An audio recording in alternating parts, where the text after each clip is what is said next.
Hello friends, welcome to Nishi channel. ఈరోజు మన వీడియోలో బియ్యంతో అప్పడాల్ని చాలా సింపుల్గా ఎలా చేసుకోవాలో చూపించబోతున్నాను. ఈ అప్పడాల్ని ఎక్కువ కష్టపడకుండా ఎండలో ఎండబెట్టే పని లేకుండా చాలా ఈజీగా చేసుకోవచ్చు. ఇలా చేసిన అప్పడాలు సంవత్సరం వరకు పాడవకుండా నిల్వ ఉంటాయి. మరి ఆలస్యం చేయకుండా బియ్యంతో అప్పడాల్ని ఎలా చేసుకోవాలో చూద్దాం. ముందుగా ఒక గిన్నె తీసుకుని ఒక కప్పు వరకు బియ్యాన్ని తీసుకోవాలి. ఇక్కడ నేను రేషన్ బియ్యాన్ని అయితే తీసుకుంటున్నాను. ఈ ప్లేస్లో మనం నార్మల్గా ఇంట్లో వాడే రైస్నైనా తీసుకోవచ్చు. ఇలా తీసుకున్న రైస్ని 2-3 సార్లు బాగా కడిగి మరికొన్ని నీళ్ళని వేసుకుని 8-10 గంటల వరకు నానబెట్టుకోవాలి. ఇలా మనం నైట్ కడిగి రాత్రంతా నానబెట్టామంటే నెక్స్ట్ డే మార్నింగ్ కల్లా ఈ రైస్ బాగా నానుతుంది. ఇప్పుడు 10 గంటలు అవ్వేసరికి బియ్యం బాగా నాని నీళ్ళపైన నురగలా వస్తూ ఉంటుంది. ఇలాంటప్పుడు మరో 2-3 సార్లు కడిగి తీసుకోవాలి. మనం ఎక్కువసేపు నానబెట్టడం వల్ల ఈ రైస్ అనేది లైట్గా స్మెల్ వస్తూ ఉంటుంది. అందుకని మరో 2-3 సార్లు కడిగి తీసుకోవాలి. ఇలా కడిగిన బియ్యాన్ని మిక్సీ జార్లో వేసుకుని మెత్తగా గ్రైండ్ చేసుకోవాలి. అలాగే మనం ఏ కప్పు అయితే బియ్యాన్ని తీసుకున్నామో అదే కప్పుతో 1/4 కప్పు వరకు నీళ్ళని తీసుకుని కొన్ని నీళ్ళని వేసుకుంటూ మెత్తగా గ్రైండ్ చేసుకోవాలి. నీళ్ళన్నీ కూడా ఒకేసారి వేయకుండా కొన్ని నీళ్ళని వేసుకుంటూ ఎక్కడా కూడా రవ్వ అనేది లేకుండా మెత్తగా గ్రైండ్ చేసుకోవాలి. ఇలా ఇక్కడ చూపించే విధంగా మెత్తగా గ్రైండ్ చేసుకున్నాక ఒక గిన్నె తీసుకుని స్టెయినర్ని కానీ లేదా జల్లెని కానీ తీసుకుని మనం గ్రైండ్ చేసుకున్న పిండిని వేసుకుని ఒకసారి వడకట్టి తీసుకోవాలి. మనం ఇలా తీసుకోవడం వల్ల ఈ పిండిలో ఎక్కడైనా బియ్యం కానీ రవ్వ లాంటిది కానీ ఉంటే అప్పడాలు చేసేటప్పుడు విరిగిపోతాయి. కాబట్టి అలా కాకుండా ఇక్కడ చూపించే విధంగా ఒకసారి వడకట్టి తీసుకోవాలి. ఇలా పిండిని మొత్తం తీసుకున్నాక అప్పడాలు విరిగిపోకుండా పగిలిపోకుండా రావడం కోసం 2 టేబుల్ స్పూన్ మైదా పిండిని వేసుకుని బాగా కలుపుకోవాలి. మనకి ఎక్కడా కూడా పిండి ముద్దలు అనేవి లేకుండా బాగా మిక్స్ చేసుకోవాలి.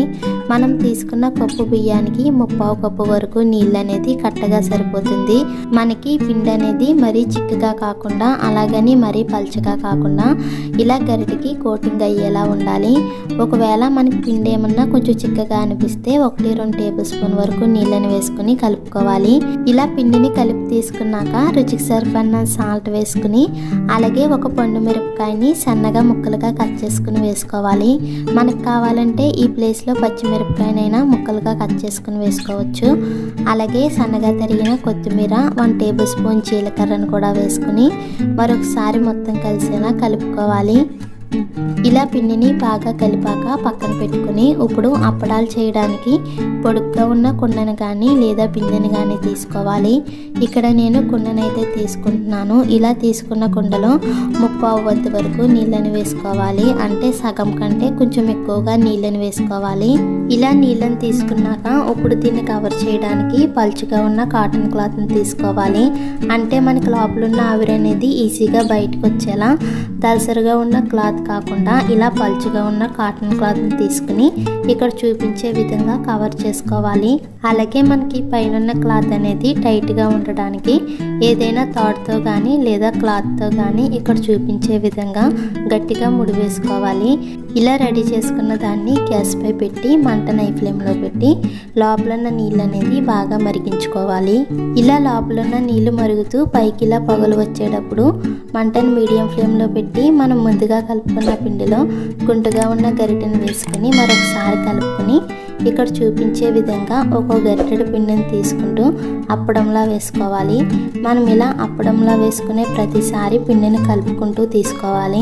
ఇలా తీసుకున్న పిండిని క్లాత్ పై స్లోగా వేసుకుని సమానంగా అప్పడంలా స్ప్రెడ్ చేసుకోవాలి. ఇలా చేసుకున్నాక లోపలున్న ఆవిరి బయటికి పోకుండా మూత పెట్టుకుని మంటను మీడియం ఫ్లేమ్లో పెట్టి 20 సెకండ్ల పాటు ఉడికించుకోవాలి. ఇలా 20 సెకండ్లు అయిన తర్వాత ఫ్లాట్గా ఉన్న స్పూన్ తీసుకుని ఇక్కడ చూపించే విధంగా స్లోగా తీసుకోవాలి. మనకి ఏమన్నా చుట్టూ అతుక్కుపోయినట్టుంటే కనుక ఈ స్పూన్తో స్లోగా కదుపుకుని తీసుకోవాలి. ఇలా తీసుకున్న అప్పడాన్ని క్లాత్ మీద వేసుకునేటప్పుడు మరొక పక్కకి తిప్పి వేసుకోవాలి. ఇలా వేసుకోవడం వల్ల మనకి అప్పడాలు అనేవి త్వరగా ఆరిపోతాయి. ఇలాగే మరొక అప్పడం వేసుకుని ఆవిరిపై ఉడికించుకోవాలి. ఇలా మనకి అప్పడాలు అనేవి చాలా తొందరగా ఉడికిపోతాయి. అలాగే చాలా ఈజీగా కూడా ఊడిపోతాయి. ఇలా క్లాత్ మీద చేసే అప్పడాలకి ఇద్దరు దగ్గరుండి చేసుకుంటే గనక ఈ అప్పడాలు అనేవి చాలా సింపుల్గా చేసుకోవచ్చు. ఒకళ్ళు క్లాత్ పై వేస్తూ ఉంటే మరొకరు క్లాత్ పై ఆరబెట్టుకోవడానికి చాలా సింపుల్గా ఉంటుంది. ఇలాగే పిండిని మొత్తం అప్పడాల్లా చేసుకుని మరొక పక్కకు తిప్పి ఆరబెట్టుకోవాలి.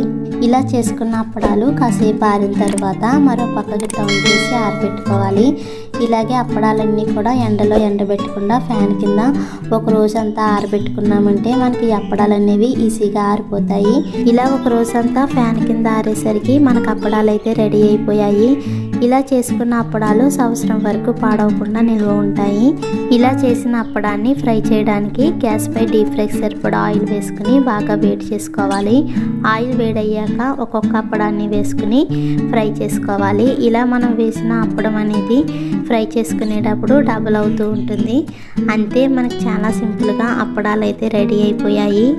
మీరు కూడా ఒకసారి ట్రై చేసి చూడండి. ఈ వీడియో మీకు కూడా నచ్చినట్లయితే ప్లీజ్ లైక్ చేయండి, షేర్ చేయండి, సబ్స్క్రైబ్ చేసి పక్కనే ఉన్న బెల్ బటన్ని క్లిక్ చేయండి. Thank you for watching.